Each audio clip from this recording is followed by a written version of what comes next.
Je n'utilise pas l'intelligence artificielle parce que ça consomme trop d'eau et ça émet trop de CO2. Ah bon? Bah pas de chance parce qu'aujourd'hui on débunk les mensonges que vous vous dites à vous-même.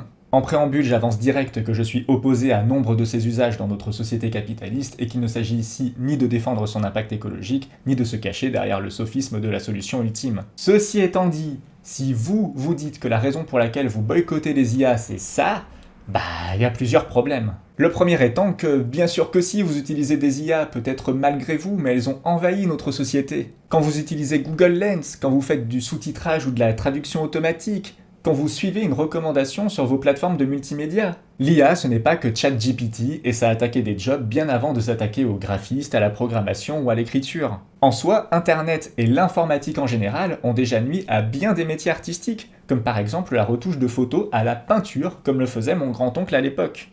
Ensuite, quand on se penche sur le bilan écolo des LLM, car c'est bien souvent de ces IA-là qu'on parle, on se rend compte qu'il n'est pas radicalement disproportionné par rapport à l'impact écologique de celui d'autres posts sur d'autres réseaux sociaux qu'on ne remet pas du tout en question, et qu'il est même loin derrière l'impact d'un autre truc qui a nombre de défenseurs dans nos sociétés, la viande.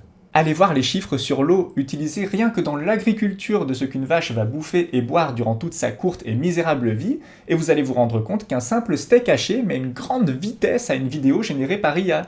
Mais révèle, ça a rien à voir. Bah si en fait. Dans votre mensonge de ça consomme trop, donc je boycotte, c'est pareil. On peut se passer des deux et on devrait certainement apprendre collectivement à le faire. Ou à minima apprendre à défendre son opposition à l'intelligence artificielle avec des arguments qui eux tiennent la route, car oui, on est d'accord, il y en a.